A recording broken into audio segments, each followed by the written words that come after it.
Okay, so how are the prostanoid synthesis or how are the icosanoids formation, especially the prostanoid synthesis regulated?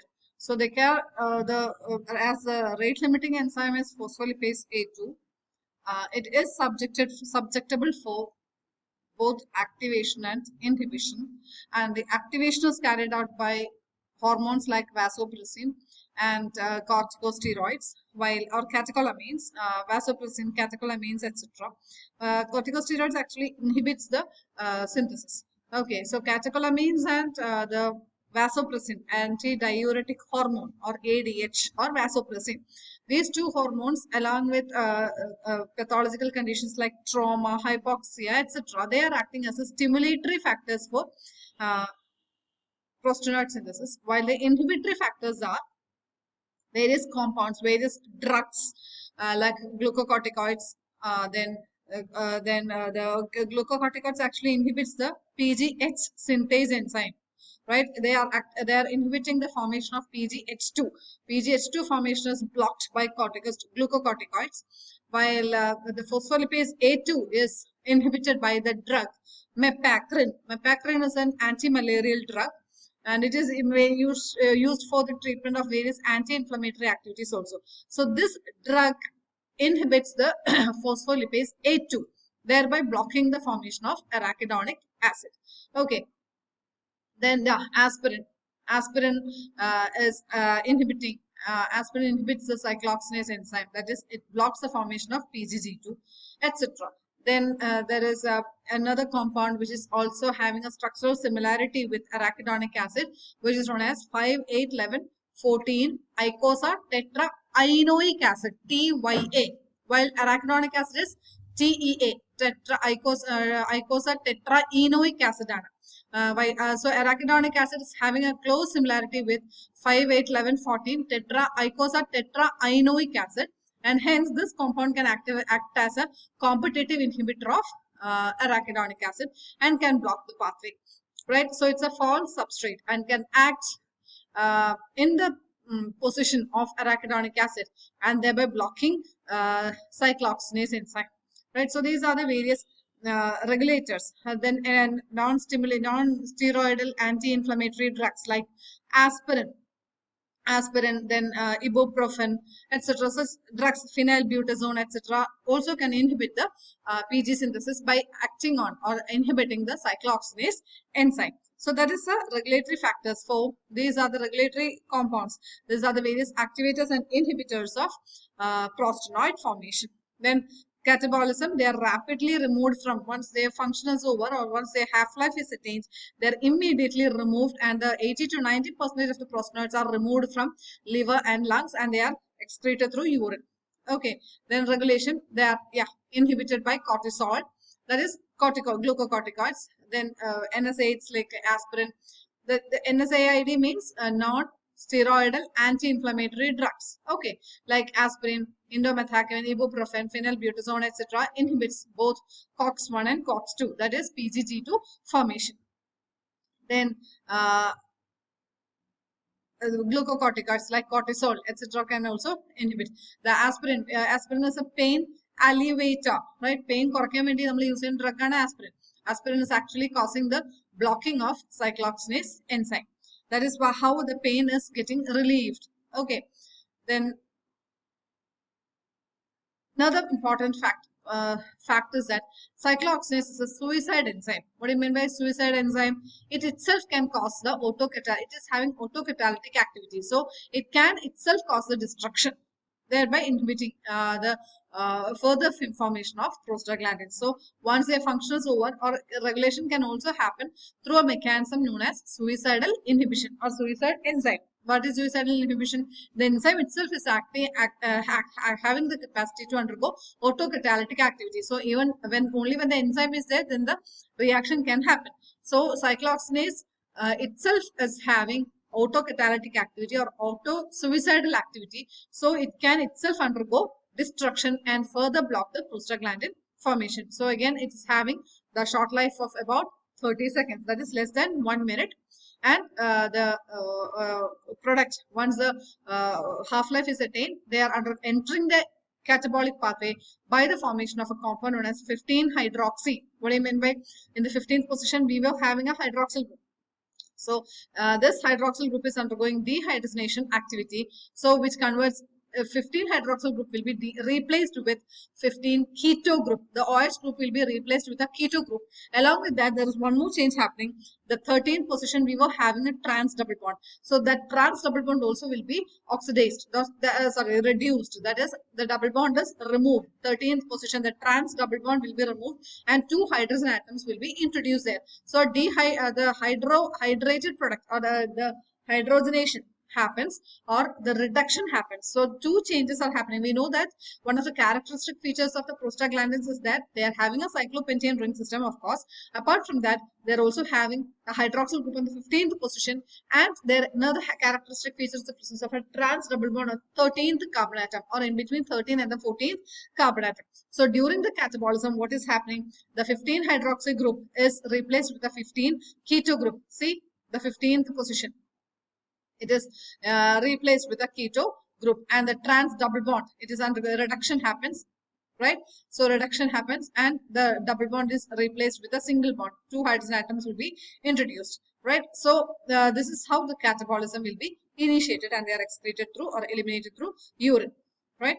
So these are the activators and inhibitors. The activators are bradykinin, adrenaline, that is catecholamines, right? Vasopressin.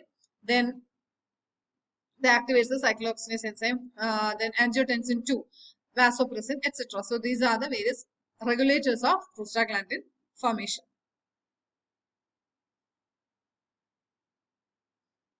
The next is the prostacyclins and thromboxane pathway. So we know that prostacyclins are formed by what? Prostacyclin synthase enzyme, while thromboxanes are formed by thromboxane synthase enzyme. So how do they act? What are physiological actions of thromboxanes?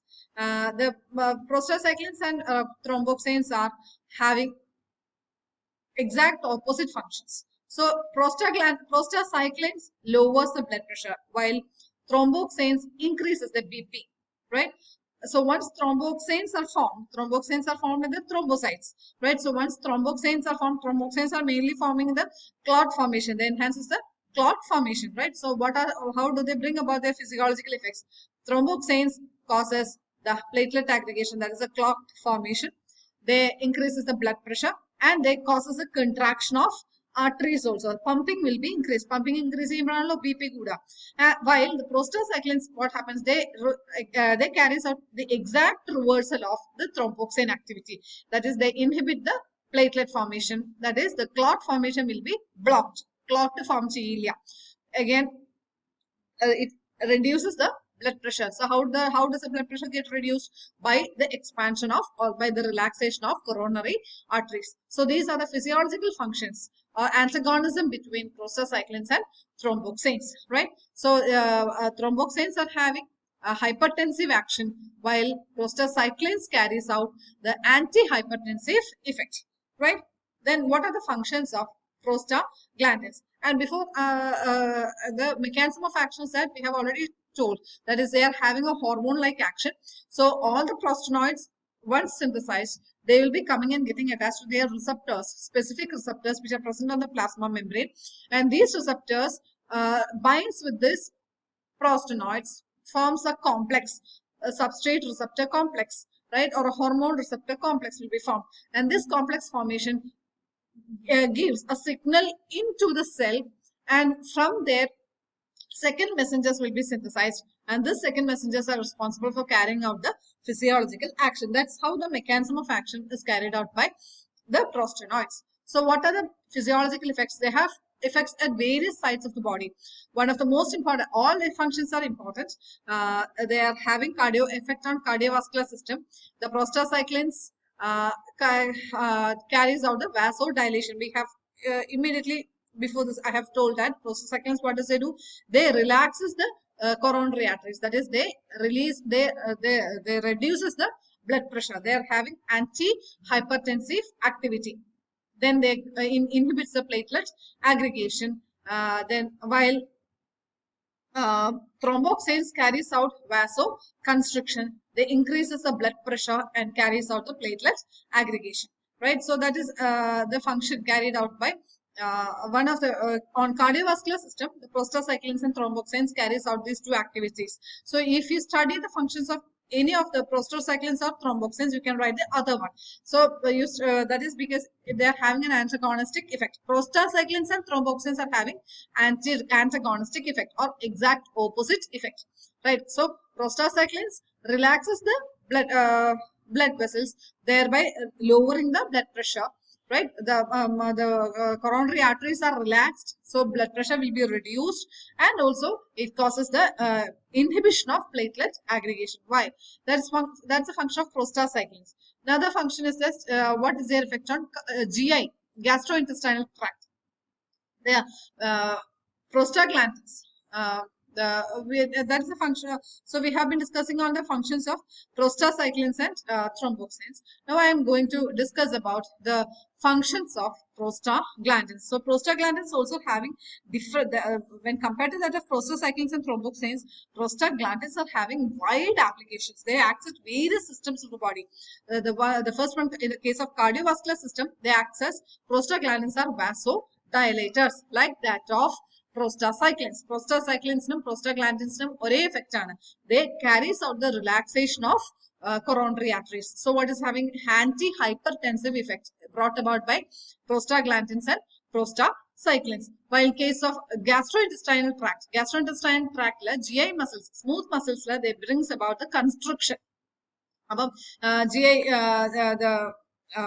produces a contraction of the muscles, thereby bringing about diarrhea, cramps, etc.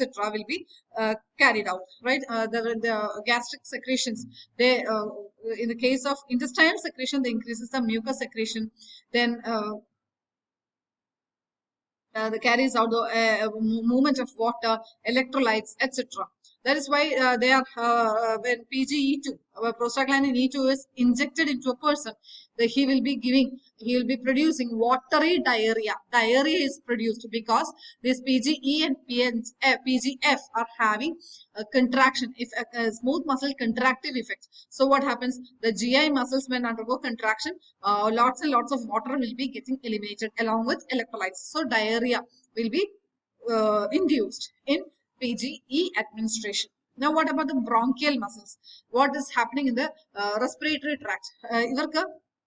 There again, PGF is a constrictor of bronchial smooth muscles, while PGE is a potent bronchodilator. So, asthmatic patients, we give medicine PGE, prostaglandin E, because it is a bronchodilator. Asthma, it is a breathlessness. So, what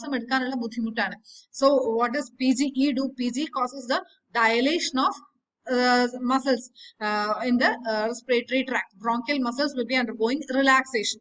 So as a result of which the asthma can be elevated. Elevated means korkya. Elevation nalla parnada ALLIEV. So elevation means korkya. To reduce the effect of asthma, we can give.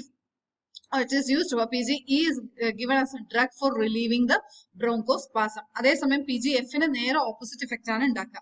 Okay. Then uterine muscles. I think I have told in earlier video, that is when a lady is entering into a labor, delivery samayatha, uterine contractions കൂട്ടാൻ വേണ്ടിയിട്ട് we കൊടുക്കുന്ന ഒരു medicine ആണ് PGE2, because it causes the contraction of the uterine muscles, thereby inducing labor. Right? Other point usually giving dose no 0.5 microgram per ml ആണ്. അത് high dose കൊടുത്തു കഴിഞ്ഞാൽ dose കൂട്ടി കഴിഞ്ഞ് കഴിഞ്ഞാൽ ഈ അബോർഷൻ ഒക്കെ കൊടുക്കുന്ന സമയത്ത് ഫസ്റ്റ് ആൻഡ് സെക്കൻഡ് ട്രൈമസ്റ്റേഴ്സിലുള്ള അബോർഷനിൽ നമ്മൾ ഇതേ മെഡിസിൻ തന്നെയാണ് കൊടുക്കുക, പ്രോസ്റ്റാഗ്ലാൻഡിൻ. പക്ഷെ at that time will be giving A high dose because the fetus has to be eliminated out. അപ്പൊ നമ്മൾ ഡോസേജ് കൂട്ടും. പക്ഷെ ലേബർ നോർമൽ ഡെലിവറിക്ക് the dose given is 0.5 microgram per ml. Okay. Then hematological response and immunology. That is PGE, they are an inflammatory effect producing. Then wheel and flare formation. Wheel and flare എന്ന് പറഞ്ഞു കഴിഞ്ഞാൽ നിങ്ങൾ ശ്രദ്ധിച്ചിട്ടുണ്ടോ? ഒരു കൊതുക് കടിച്ചു വെച്ചോളൂ. കൊതുക് കടിച്ചു കഴിഞ്ഞാൽ അല്ലെങ്കിൽ ഒരു സാധനം ഒന്ന് കുത്തി, if a bee is bitten, what happens? It will be having a tadipundao.